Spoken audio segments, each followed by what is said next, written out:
بسم اللہ الرحمن الرحیم واعتصموا بحبل اللہ جمیعا ولا تفرقوا.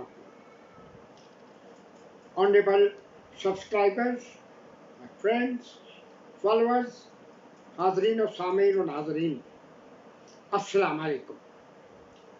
I am Professor Hafz Abdul Mannan Darwish, again speaking to you from Kasre Darwish, Islamabad. Welcome once again. How are you? امید ہے آپ تمام احباب بفضل خدا بخیریت ہوں گے. بہت دنوں سے وہ چہرہ دکھائی دیتا نہیں.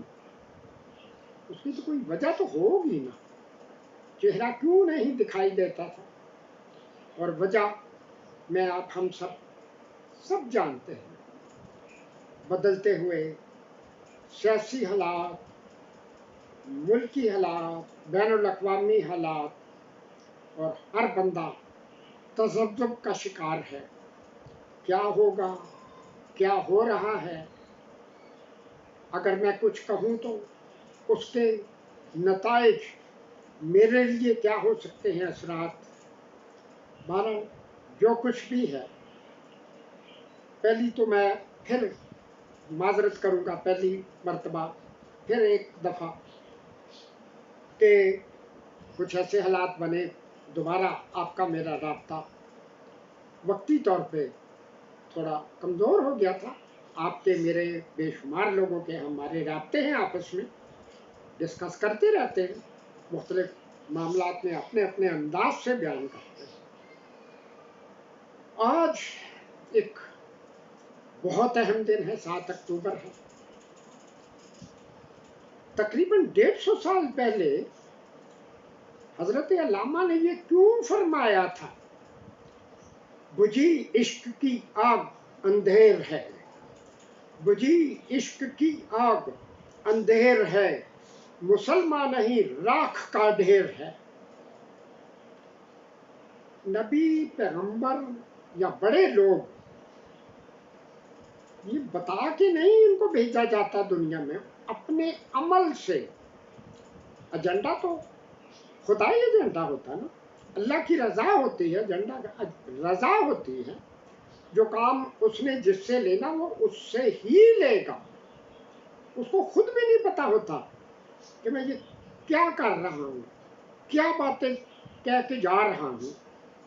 لیکن آنے والا وقت جو ہے وہ ان باتوں کی سچائی اور صداقت پہ مہر لگاتا ہے. جب حضرت علامہ نے یہ بات کی تھی، مسلمان نہیں راکھ کا ڈھیر ہے، اس وقت کوئی بھی انڈیپینڈنٹ آزاد مسلم ملک دنیا کے نقشے میں نہیں تھا. آج ہم بڑے فخر سے یا دکھ سے جو بھی کہیں کہ کہتے ہیں there are 57 Muslim countries at least in this present world. 57 یعنی کہ 57 ملک ہیں. اب یہ 7 اکتوبر 2023 سے یہ کیا ہو رہا ہے اور کیوں ہو رہا ہے؟ کیا جو ہو رہا ہے وہ تو ہمیں نظر آ رہا ہے نا، اخبارات کے ذریعے، ریڈیو ٹی وی کے ذریعے سے وہ تو ہمیں سب کو نظر آ رہا ہے نا. پتہ بھی چل رہا ہے. جن کو نظر نہیں آ رہا وہ سن رہے ہیں، ہمارے جیسے لوگ، میرے جیسے لوگ سن رہے ہیں. ہمیں ایک ایک منٹ کا جو ہے وہ پتہ چل رہا ہے کہ ایک منٹ میں کیا ہو رہا ہے، دوسرے منٹ میں کیا ہو رہا ہے. لیکن اصل مسئلہ یہ ہے کہ یہ کیوں ہو رہا ہے. بہت ساری باتیں کی جا سکتی ہیں، لیکن وہی بات ہے، 2 اشک بھی ہے کافی جو دل پر اثر کرے. کچھ ایسی باتیں کیوں نہ آج کر لی جائیں جو باتیں تو سچ ہیں. بات ہے سچ مگر بات ہے رسوائی کی. بات تو سچ ہے مگر بات ہے رسوائی کی. کس کی رسوائی؟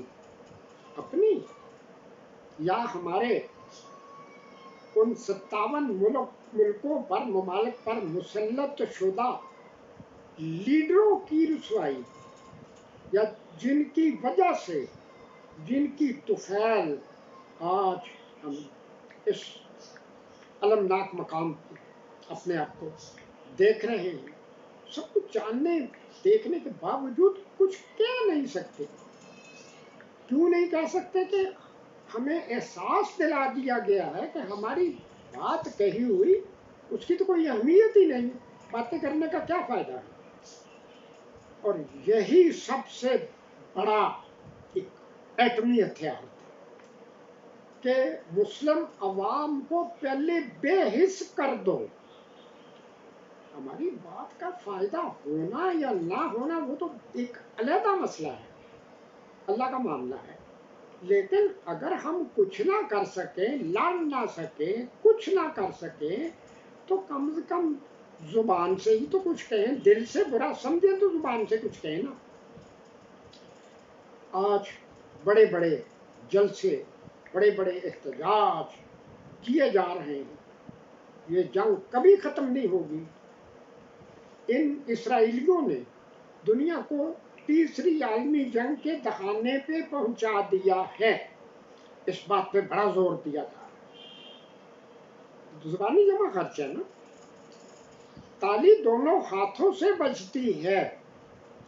جب مقابلے میں کوئی ہے ہی نہیں، جو چاہے جہاں چاہے جو کچھ چاہے کر سکتا، کر رہا ہے یا کر رہے ہیں، تو پھر اگر دو ہاتھ ہوتے تو دوسرا ہاتھ میدان میں نہ آتا. اور اب تو حالات وہ ہوئے کہ گھر بیٹھے ہی سب کچھ کیا جا رہا. فوج بھیجنے کی ضرورت نہیں، لمبے چوڑے وہ فضائی حملے وغیرہ کرنے کی ضرورت ہی نہیں. ٹیکنیکلی جو دشمنان اسلام ہیں وہ اکٹھے ہیں، اس لیے وہ ٹیکنیکلی اتنے مضبوط ہو چکے ہیں کہ وہ جس ملک کو چاہیں نشانہ بنا دیں. جس بندے کو، جس شخص کو، لبنان میں کیا ہو رہا ہے، ایران میں کیا ہو رہا ہے، فلسطین میں کیا ہو رہا ہے، یہ آپ لوگ میرے سے زیادہ جانتے ہیں. سب کچھ جانتے ہیں، سب کچھ. لیکن اس کی کوئی ریزسٹنس، دافع اس کا کچھ بھی نہیں. تیسری جنگ کیسے لگے گی جب سامنے میدان میں فوج ہی نہیں ہے اور فوج آ بھی نہیں سکتی. اگلی بات یہ ہے کہ ہم آرام سے سوئیں، چلو وہ ان کا عربوں کا معاملہ، ایرانیوں کا معاملہ. اگر ہم پرانی تاریخ کا مطالعہ کریں، تاریخ ہوتا کیا ہے، واٹس مین ہسٹری. آج کل کی نئی نسل کو پوچھیں یہ ہسٹری کیا بتاتی، کیا سکھاتی، وہ جواب بڑا صحیح دیتے، بڑا صحیح دیتے. ہمارے بزرگوں نے ہمیں بتایا ہی نہیں، ہمیں کیا پتا ہسٹری کیا ہوتی. قصور نئی نسل کا ہے، بزرگوں کا ہے. یہ ہم آپ اپنے دلوں سے پوچھیں گے، خود فیصلے کریں گے. جب بتایا ہی نہیں گیا تو قصور نئی جنریشن جو ان کو بتایا جا رہا ہے. ایک چھوٹی سی بات کہ کسی ٹیچر نے بچے کو پوچھا کہ بیٹا اللہ کتنے ہیں؟ کہا جناب ایک. استاد نے پوچھا بیٹا وہ تمہیں کیسے پتا چلا کہ اللہ ایک ہے؟ مجھے ابو نے بتایا تھا.